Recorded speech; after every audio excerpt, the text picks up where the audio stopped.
little pukes who work here, this job means rent and groceries for me and my mom, not an extra flat screen for my room or gas for my Porsche. Cute. What? No, go on. If you get me canned here by squealing, trust me, I will hunt you down and tear you anew. Speak of the devil. Sergeant Larry Doyle failed the Chicago police exam 43 times before accepting his rightful place in law enforcement, unarmed at a mini-mall. Hope we're not going to have a problem here again, miss. Leafleting in the general seating area, clear and present violation of Mall Rule 304, subsection C. I know that, which is why my boyfriend, Mark, is here picking him up to display at his register. And I so appreciate it, honey. Is that so? Yes, sir. I'd do anything for this awesome girl.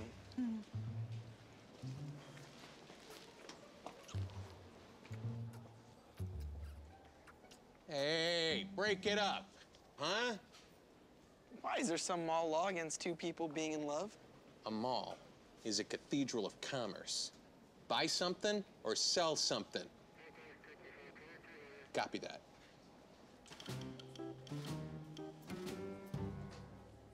Quick thinking there, girlfriend.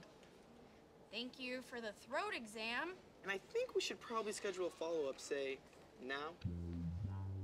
Cute. The 49ers.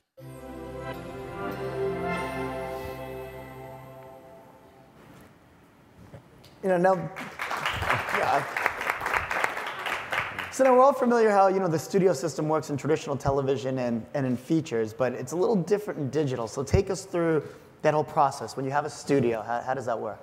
Well, we've been fortunate. We've been working with Subway for about 5 years now, and they're very much at the very forward edge of content creation. And when we started Content and Company, really we had one goal in mind, which is we always start with the advertiser. We start with their consumer insights, their marketing objectives, their media plans, and we take that out to the creative community, and we're lucky enough to work with Jamie Widdoes, Tim O'Donnell, the writer, Peter Isaacson, who stands alongside as executive producer. And we build that creative package just like any studio does, and then we take it out to the distributors. And in this particular case, we did a nice partnership with Hulu, and then we also put together the marketing and the promotional planning for the property. So we act very much as any traditional studio does in terms of developing properties. We just happen to start with the advertiser versus developing something and then going and talking to them. Which is what makes it unique. So how do you keep everyone going in the same direction when you have the advertiser in from the beginning, giving their input? How do you keep the two of them working together? And Well, with any business, it's always hard to keep everybody working together. And people get really scared when you start talking about brands getting involved in content. And our tack there is, Subway knows more about their audience than just about anybody. And in this particular case, the brief that we were working off, as Jamie talked about when he set up the clip, is we didn't set out to make a show about Subway, per se. We set out to make a show about first jobs. And when you've got that pure and insight and brief to work from, we hope we're giving Jamie a really blank canvas to work from, and then it just becomes about the product. So we're hoping we're going to create the best product in the marketplace, just like everyone else out there. And when you're focusing on the work and the show, that lines up the talent, that lines up the brand, that lines up the distributor, because the better the work, the bigger the audience, the better it is for Caitlin at Subway, and the better it is for Jamie as our director. Makes a lot of sense. Now, Caitlin, you work really closely with Tony Pace, who unfortunately wasn't able to be here, but he's got to keep things going back home because there's a lot going on. Business is booming over there at Subway. If any of you have ever seen Tony in person, she's a major upgrade. Yeah. I guess they've seen Tony in person. No. Is this being recorded? Yeah, right? I love you, Tony. Still an upgrade. Yes. I'm purple now. Jamie Widdoes, former director on the 49ers. But no, Caitlin, I mean, you guys have taken a very different approach because you guys really are getting involved from the beginning. And what's most unusual is, in the case of this show, it wasn't just one season. Like, it just didn't end and your brand association finished after that. You guys continued, and now you guys just embarked on season 2.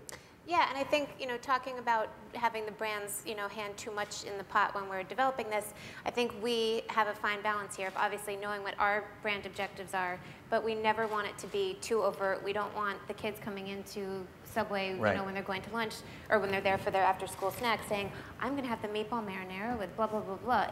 There's none of that in this show, and it's really about a backdrop and incorporating, their first jobs into this. And it's nice to be able to be right there from the beginning of the creative process to pick up the phone and say, how about this, for Jamie and I both to bounce ideas off each other and say, no, we can't do this. There are things about the brand he may not know.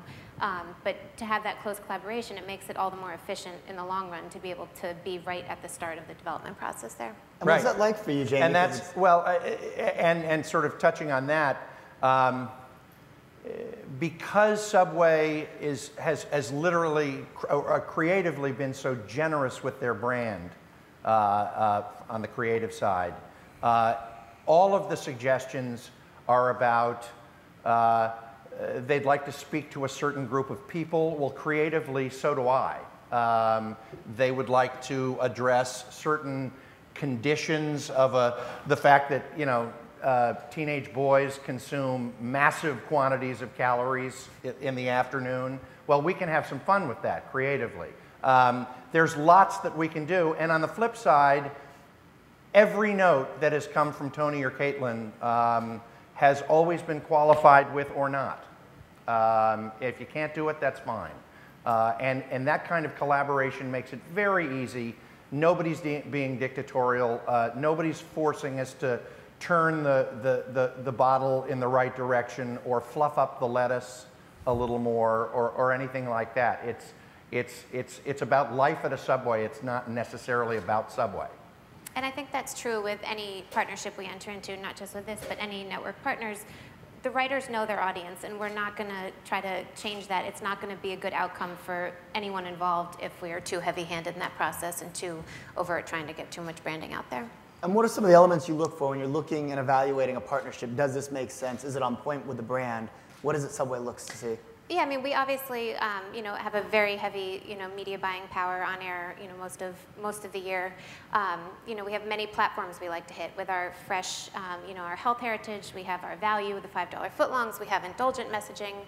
We have the new breakfast day part. So when we look at partnerships, we want to figure out what works naturally here. The Biggest Loser is a perfect example. We're in our 10th season partnering with them.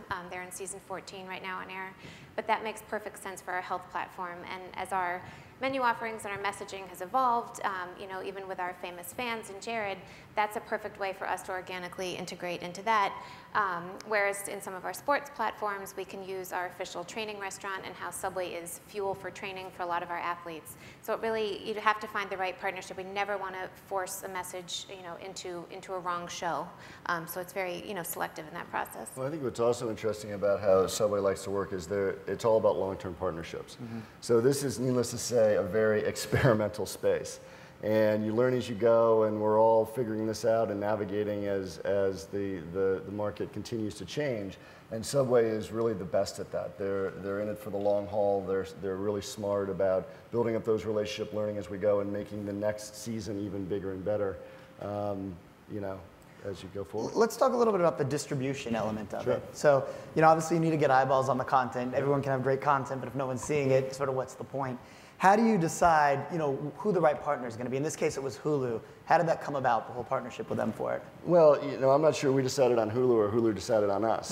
We go through the programming door just like everybody else, and that's really important in this process to make sure that we are staying true to all the legitimacy of good content. So Hulu was a fantastic partner in this. It's obviously one of the best places to go where this audience is going to watch content. And one of the things that got us really excited about a partnership with Hulu is we premiered on Tuesdays, just like the other network programs that everyone else is going to on Hulu. So we thought that was a real testament to Jamie and Tim's talent in designing the 49ers, and certainly for Subway as a good environment to be and a premium place to be. That was all we could have hoped for. And it says a lot, because if you go to that homepage carousel, you'd see Modern Family, and then it would flip over, and then the next thing would be 49ers. So the fact they're putting it, next to some of these top shows on television really well, it was says a really lot. great, and fortunately the property performed really well. The numbers were staggeringly good on Hulu. And so we hope it's just as good for Hulu as it is for us, as it is for Caitlin, as it is for Jamie. And you have to have that. You have to have everyone sitting on the same side of the table pushing together to get these things done. No, that's key. So Jamie, let's talk a little bit about the move to digital, because you're seeing guys like John Avnet with Wiggs, who's having success. Right. And then you're seeing Anthony Zeiker with Black Box TV. These are people that have had huge track records in television, and now they're taking the gamble, so to speak, and going to digital. You with 2.5 Men, one of the biggest comedies of all time, and you decided to take that gamble. What was it that motivated you to go do it? Well, I'm blessed with the fact that I still have a day job, right. And it's a pretty good one, which allows me to go out and explore. And in this particular case, the form that I work in, the multi-camera half-hour comedy, is being challenged. And I know that. I've seen it coming for 15 years. There are fewer and fewer of them. Chuck Lorre seems to be, the one that can bounce these out into syndication. But beyond that, it's very difficult to do. And I needed to start looking for where the next challenges are. And in this particular case, what's nice is, since so much of our process is everybody takes, Caitlin is responsible for the brand, and Stuart's responsible for the media and the coordination of us, and I'm responsible for the creative content. This is an enormously empowering opportunity for me after years of the structure of the studios and the networks and working for the man and things like that. So, what surprised you the most of it all? What was the one thing after going through it? Now that you're already in season 2, I think the most surprising moment for me, and this comes from my years as a director, was that the casting process took 2 days. It took more than that for Fern Champion, our wonderful casting director, who saw actors for 3 or 4 weeks. But literally, casting director saw actors, put them on a website, we would look at them, we would pick the people that we might like to see again, and she scheduled a day and a half of callbacks. We decided who we wanted, and we were done.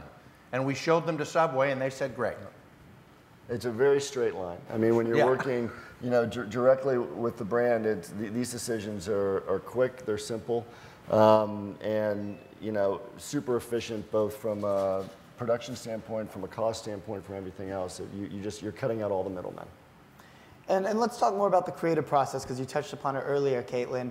How you don't micromanage it, but you are involved. So just take us through what was the actual involvement of you and Tony as it was being developed. Sure. Obviously content came with the idea from Jamie, and figuring that really does hit on that target audience of the 49ers. What are those kids doing after school? As Jamie mentioned, they're obviously very hungry. Snack is an occasion that we're working on building as well, so it really fit and try to get those points in there. But right from the get-go, first round of scripts, Tony and I plow through them all, say yes, no, here's a little bit more Subway, but not too overt. Making some suggestions on, some of the workers and some of the other aspects of the mall, but it's being on set. It's being able to say, let's do an alt here. We don't have to do it, but, as Jamie said, if it works, if it doesn't.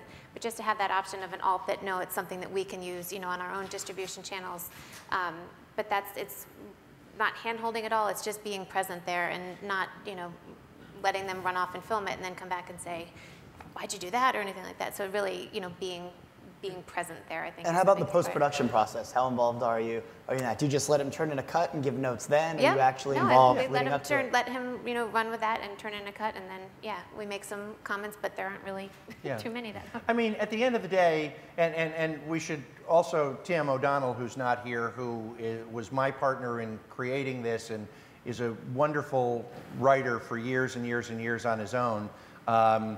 Tim was very much willing to get in the spirit of, if Subway had a note, or if we wanted to really address something in the product side, Tim would sort of go, oh, well, here's a way we can do it so that we don't feel like we're just shilling for Subway. and that everybody knows that we've actually hit that point.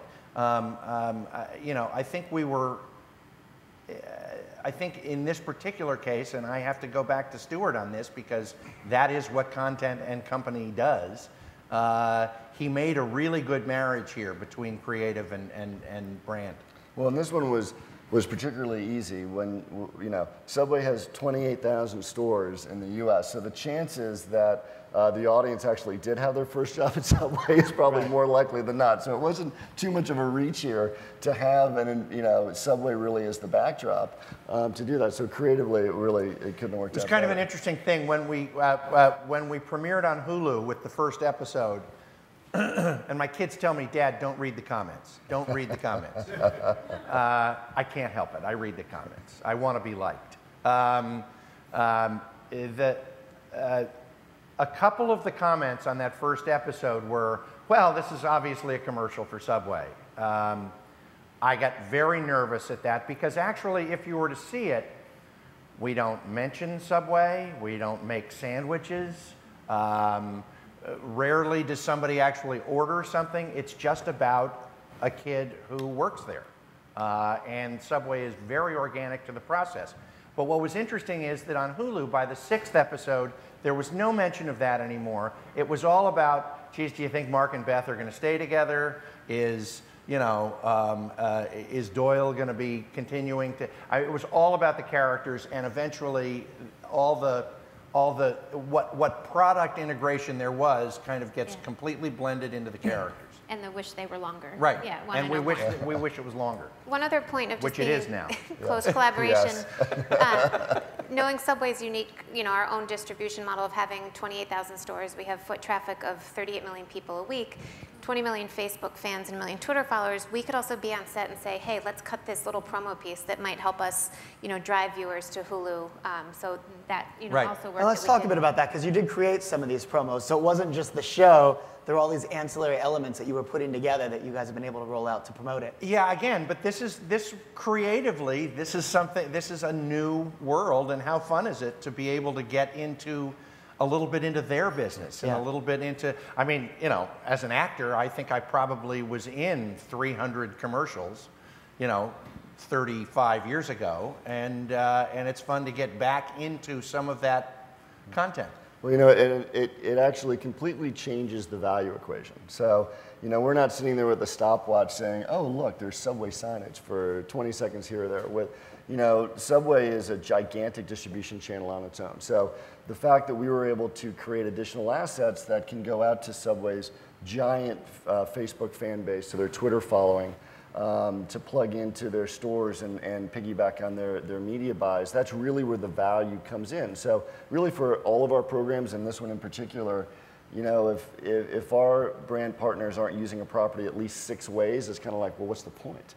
And of course, that's good. We call that affectionately the circle of life. So, you know, Subway will pump out a message to their 20 million Facebook fans with their characters and a special clip that Jamie will put together, and you know, has that PS, tune into Hulu on Tuesdays, right. And then Hulu throws back around, it really works nicely. Well, it's a good segue to the multi-platform approach, because that's another way that Content Co. is different from a lot of other companies. A lot of them, you have one distribution outlet, it airs, and that's it. But you have a long shelf life for all the content you create, because you have multiple touch points, even after the Hulu airing. Sure. So tell us about some of the other things that you've done and some of the other things that you're planning to do to continue to get 49ers out there.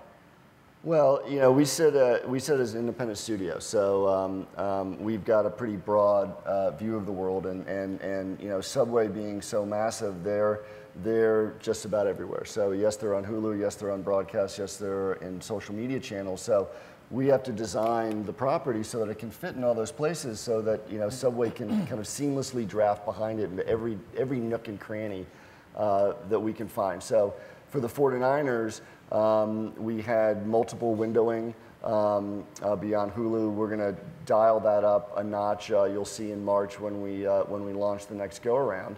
And you know, it's really important to be able to take advantage of all those relationships that Caitlin has to squeeze as much value out of the 49ers as possible. And then let's talk about, because I find it very interesting, the long-term partnerships that you really have, which is also unusual. A lot of times you work with a brand, you know, it's sort of a one-off. It might be for a couple months, but with Subway, you mentioned Biggest Loser, which, you know, 10 years in the running. You know, with Young Hollywood, we're multiple years now into our partnership. Now with 49ers, you know, multiple years into that. How do you look at it? Because I remember when we first spoke, it wasn't, you know, look at this as just this one-time project. It's years from now, how can we continue the relationship? And you're a brand that really, you know, sticks with that. If you say it, you're really going to do it. So what is it you're looking for in terms of the long run of the relationship? Yeah, one-offs are definitely not something that, you know, we go into very often. You know, just with Biggest Loser, you become a part of the conversation over time. The viewers expect to see you there. It's not, you know, an intrusive role. I think we like to look at ourselves as an invited guest. It's an environment that it definitely makes sense. With ESPN Radio, with Mike and Mike, we're in our 5th year with them, and I think when you start a relationship, you know, in the first year, you figure out what works, what doesn't. You know, you get to know the audience. You know, you kind of let them get to know you as well. In the 2nd year, it's more fun. You work out, you know, any kinks. For example, in 49ers, we figured, you know, that the episodes needed to be longer. We highly efficient, you know, the production process was much more efficient the 2nd time because we knew exactly what needed to be accomplished. With Young Hollywood, we, you know, got our feet wet in year 1, you know, asking, you know, some of their guests about what their favorite Subway sandwich is. But then we sat down and brainstormed and said, what more can we do here? What, you know, now we're doing a talk show with them on Fridays on YouTube, so we've significantly expanded our presence. We've incorporated all of our famous fans onto the show. We had Jared bring his jeans onto the show. But even, you know, more of our network and prime partners. With Chuck, we were with them for 4 seasons. With Jimmy Kimmel and Jimmy Fallon, we've done multiple big programs with them, taking both of their shows on the road. And it's becoming, you know, that keeps Subway top of mind for a lot of partners and networks to say, hey, they can react quickly, they can do this. The audience knows that it's not kind of like a, you know, surprise when we're there, and it really helps the relationship move forward. Makes sense. Everyone also, if you haven't already taken a look, Joe Sterling is doing this great stuff. It's unbelievable. Yeah. It's unbelievable. It's worth looking. There'll be handouts after, but very cool company that does it. And there's some more on the side. If you hadn't had a chance to see those on your way out, I encourage everyone to definitely take a look at some of his work. So let's talk about sort of the future, where this is all going. We know where it is now, but you're obviously a visionary, and I know you have big aspirations of where you're going to take the company. Where do you see digital landscape in the next 2-3 years?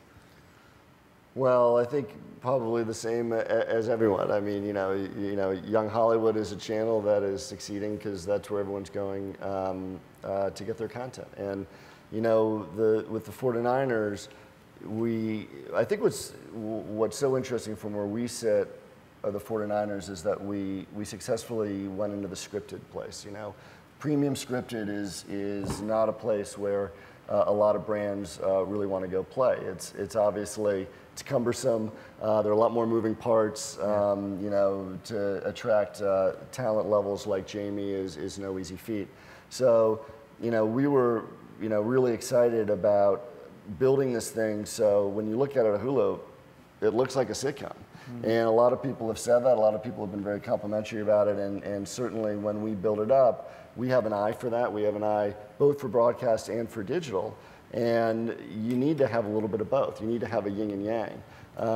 And, you know, when we look at although sometimes now when we look at the numbers that we pulled on Hulu, you know, the network executives in the room would be really happy to have those as rating points. Right. Maybe we don't even need to go to broadcast. Maybe the 49ers just stays with Hulu, and that's the longevity of this thing. Yeah. You know, you don't quite know where we're going to end up. But the nice thing on the creative side is that as we went into phase 2, which we shot in December, and expanded these episodes out, Tim and I took the approach that if we were going to use our broadcast network backgrounds and expand the life of these characters outside of the mall, how would you do it? And so we've added a father for Mark, a mother for Beth.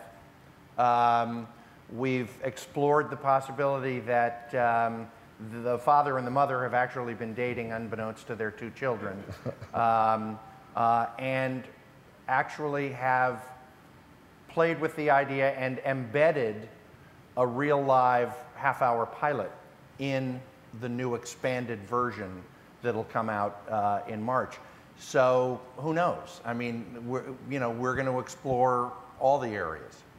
And the other interesting thing is you brought a lot of your team from broadcast to do a digital show, which is also unusual. I mean, your DP comes from that. Tell us about some of the other people that were involved in the creative process that were either involved in 2.5 Men or other shows that you've done. Well, we actually pulled from all over the place, and you know, frankly, with Peter's production knowledge, I got introduced to a lot of people that I wouldn't have otherwise met, who really sort of opened up my creative horizons too. But Tim O'Donnell and I go back to, Tim and I worked together on Growing Pains, and just the 10 of us. And then Tim ran a show that I developed called Dave's World for CBS for 2 years. And so and then Tim ran Clueless. So Tim is you know, he's a network tried and true half-hour writer guy, and bringing all of those skills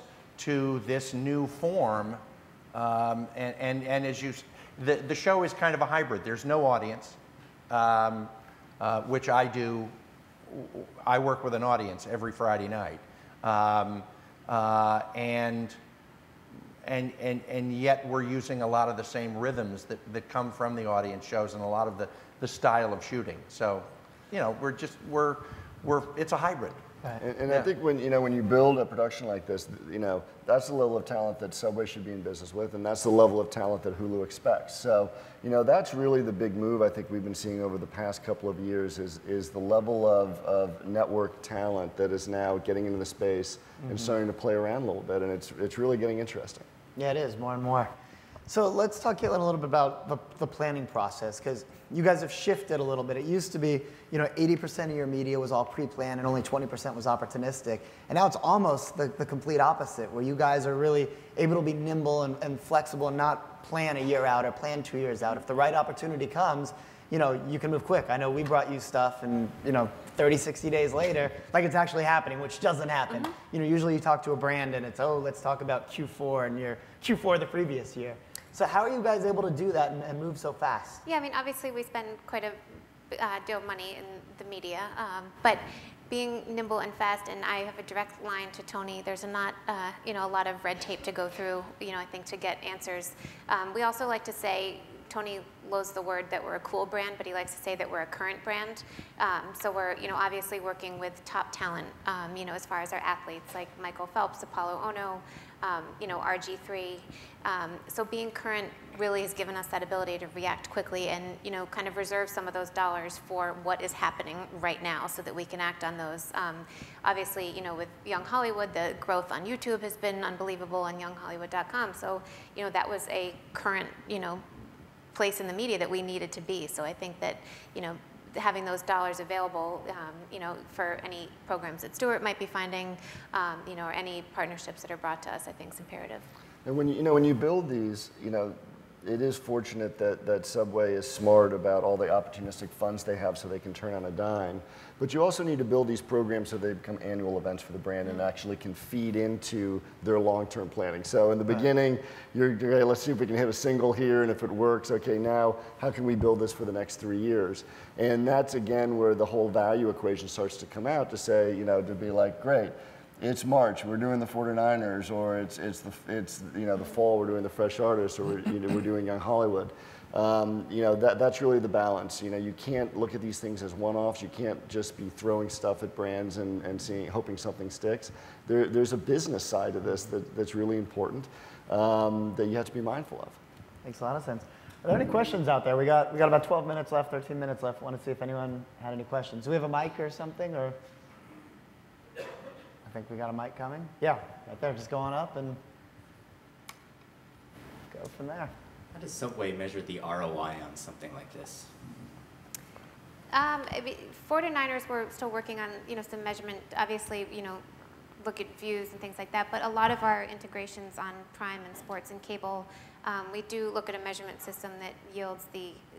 Let me back up. Before, we don't count the clock in integrations. We're not, you know, looking at a logo and saying, wow, that was up for 30 seconds. I mean, Subway has extremely high awareness. Most people, you know what the brand is. So we can get a soundbite. We had an example with Biggest Loser where Bob Harper made a quote saying, Subway is the only QSR that I will eat at. that took 5 seconds, and that was more value than a logo being on screen for 30 seconds. So we have a custom measurement technique that we're looking at now that yields the value of what is said there, what people's perception of that was, that translates that into a dollar value for that, which we then can compare to a 30-second ad, and it's fourfold over what the reach is from our 30-second ad. Did you have a question? Yeah. Sure.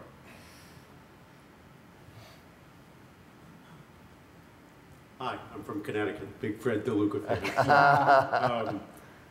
I understand how like Maxwell the pig and the antelopes with binoculars on their heads build brand recognition for Geico. But if I'm like a franchisee with Subway and I'm giving Fred a big piece of my money every year, I'm like, well, how is this driving young customers to pick Subway over McDonald's or Wendy's or D'Angelo's? How are you seeing that this kind of thing is driving more young people into the stores? We are, and I mean, if you think about where young people are consuming their media, they're not, obviously the big ticket media, buy and all of our NFL dollars and our Prime dollars are driving the business and our reach plays for us. But those younger consumers, they're probably not watching, live TV. They're consuming it on their mobile devices, their tablets, on Hulu, another program we do with mydamnchannel.com. So they are there.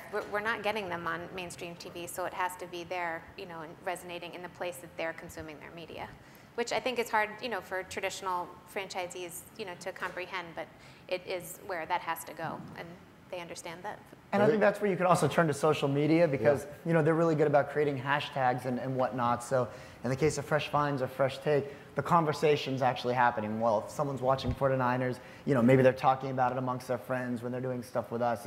It keeps it going, and that's something you're not going to see in traditional media. If there's a commercial that's running on a television show, people aren't going to go to their Twitter page or their Facebook page and start talking about it. But this gives a common bond that you're watching a show that you're enjoying. Oh, what's going to happen the next episode? What's going to happen next season? So I think it's a very different way of looking at how you're reaching your consumer. And we actually got a lot of that on the feedback, and particularly with teens. I think we all know if you tell a teen what to do, they're going to go exactly the other way. So rather than barking at a teen, we celebrated them and just made a show that really celebrated them. And the feedback that we got and building that consumer engagement to have Subway top of mind to drive those kids into store was really a big part of the thinking here of what we were trying to accomplish. Subway was also just awarded for the 3rd straight year top from YouGov, #1 in brand buzz. That doesn't happen from just a straight media buy. It's all the different elements. There was a quote last year that Subway is more talked about on Facebook than Facebook's talked about on Facebook. So we're always giving our consumers fresh content, and obviously, growing to 20 million Facebook fans is no easy feat, but it is, I call it almost unleashing the hounds of when we activate with a partner that we can have our famous fans tweet about their first job and drive to, see the 49ers or some of the young Hollywood segments. We own the front cover of the USA Today each week. It's another distribution channel that we can help promote with partners in store, on our website, all that. So it just doesn't happen with an old traditional media buy anymore. Awesome content, I love it. 2 questions. Usually for branded content, you go straight to client, you bypass your existing agencies. Was it totally bypass the agencies you work with? Was there a cold shoulder they weren't happy about being left out of this? Was number 1, and number 2, when we talk about, sorry, just 2 questions in one, the engagement, how many views were there actually? And realizing it's multi-platform, it's bigger than just the actual webisode series. What are we talking about in terms of people actually watching and tuning in? I can take the first question if you want to. Oh, sure. Give me the. No, well, the views. I'm just kidding. Okay, perfect. No, but as far as the agency bypass, our buying agency is Mediacom. We do not really do any of our branded content deals through them. We like to work with smaller partners or directly with the production companies themselves and kind of bypass agency and networks where possible, but to work right from the source. I think it helps benefit, cuts away a lot of red tape there, but it benefits both the media partner and us as well. And as a studio, you know, we work alongside all of Subway's agencies. So we're not a media planning and buying agency, nor do we want to be. We're not an ad agency, nor do we want to be. We're not a PR agency, nor do we want to be. So we just sit at the center and we talk to all of Subway's partners and find out what assets would be useful for them. In terms of the second part of your question, Hulu's fairly protective of their numbers, but I have a riddle that you could solve this yourself. So we lined up our best week, and if you lined it up against the YouTube premium channels, for that week we would have come in 15th. So that'll give you a sense of the level of audience that we got. I think just one more response to the agency question. A lot of times with a big agency, you might get a big package bundle deal that's, you know, hard to sort of customize. And I think working directly with the source, the production team, or a smaller agency, you're really able to benefit everybody involved there. And I think the other thing too is just, you know, with a commercial, it's only that immediate impact and it's done. With this, it's going to be archived for a long time to come. And even once it's done with Hulu, it's still going to touch all these other platforms that you're going to get views months later, you're going to get views years later. So maybe, you know, the week of having a 30-second commercial or having this, the commercial is going to get more views. But if you look at it over a year's period of time, it's still reinforcing the brand, which at the end of the day, you know, it's Subway, it's the $5 foot long. It's not like that messaging is going to change. So as long as you're still having that in your mind, you know, it's a very valuable proposition for them. Hi, my question is kind of a counterintuitive question, so I'm just going to give you a little bit of background. I'm a great Subway buyer, by the way. My observation of Subway and its brand is that Subway is very much one of the only purple brands in the United States. I mean, Subway is in big cities, Subway's in small city, Subway's in the traditional Main Street area, Subway's in shopping centers, Subway's red, Subway's blue, etc. So that's the background. So here we've gone through the school shootings, we've gone through the most divisive, meanest presidential election in American history, etc. To what extent is there an opportunity for an iconic brand like Subway that appeals to teens, moms, dads, football teams, etc., the whole gamut, to take a position, you know, not a philanthropic position, but a marketing and a brand position on increasing civility and respect in America? That's it. Over to you, Caitlin. I love that. I can't speak for them, but I can't speak for them, but I love that question. It's a good question. I said it was counterintuitive. Yeah. I mean, Subway is obviously a very large brand with 28,000 stores in the U.S. It is a unique system of how it's 100% franchise. So we obviously, what I do is work on the national level. We also are broken down into numerous local markets that can vote for or, you know, activate around certain philanthropic efforts in their areas. You know, I think it's also unique that the franchisees put a portion of their dollars into fund what we do as advertising. So we have to be very careful. You know, with 28,000 franchises, there are numerous personalities and point of views, and it has to be a very fine line on what is supported so as not to, you know, disrupt the system. I think with obviously being very close to, you know, the Newtown shootings, there was a lot of local activation that we did that, you know, may not get recognized on a national scale. You know, some of our childhood obesity initiatives, and Jared Fogle, who's in his 15th year of losing the weight this year, you know, we've worked with Michelle Obama in the White House on things like that. But I think, you know, activating locally in communities, you know, around Sandy, we have Hurricane Sandy, there were a lot of efforts, you know, in New York that were done of giving food, you know, going into lower income schools and working on playgrounds and gyms. So I think it's hard sometimes to see at a national level because it is, we're representing dollars of 28,000 stores that has to be spread, you know, fairly and equitably. And it's hard to, you know, come up with, you know, a perfect approach at all times. I don't know if that answers the question fully, but it's on a local level, it's really where you see the grassroots efforts of American Heart Association walks and, you know, helping elderly and, you know, needy people with food. Right, right, but I guess the reason I'm asking the question of you is because because every brand does that. You know, if you look at McDonald's, they're doing that. You look at Starbucks, they're doing that at the local level. That's what every brand does. But does Subway see a, and I've heard Fred DeLuca talk about this a lot, about the opportunities of America, that they are the American iconic brand. So does Subway see some type of broader role, perhaps, in helping make the country right, at a national level? I think we're always, exploring that. For one example right now is the American Heart Association. We've certified, I mean, this is just from a health perspective, I'm not talking political side here, but we've certified a number of our 6-inch sandwiches that are all American Heart Association approved, heart check approved. So when you walk in, you know you're doing something for the well-being of yourself and for America by, giving to the American Heart Association. I think the political side of, making America better is a little bit more of a fine line that we try to navigate and figure out. Got it. Thank you. We got 2 minutes left. Any last questions? Let's go for it. Thank you. Great session. A question. Obviously, defining the kind of message you want to put to your target audience and how you develop your creative and your content is one major part of the component. The other part is distribution. Where you put it, when you put it in the right place, and to get it to those people. And for a brand, obviously, in such a way that it influences key decisions, when and how and what to purchase. In a business like Subway, take lunchtimes for example, there's a lot of competition as people make decisions within a relatively short period of time as to what they're going to do with that short period to get out, eat, get back to work, whatever it is they're going to do. There's a whole range of options.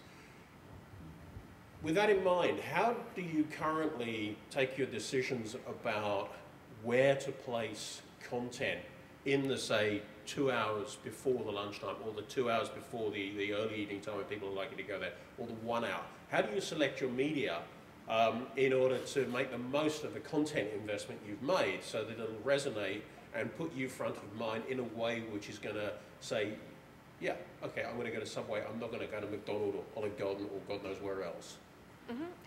We obviously invest in all day parts across the TV schedule. Tactical ways in the morning. We're all over the 6 to 10 a.m. of ESPN radio, driving breakfast messages there and reminders. Obviously posting on Facebook throughout the day of, hey, just even if it's 11 o'clock, what's for lunch today? Did you try the blah, blah, blah? And that goes out to 20 million people. So that's a way to drive there. For things, obviously the highest rated NFL properties that we work with, if it's a Sunday night football game, we may run one of our last spots as a breakfast spot, reminding them to go there in the morning.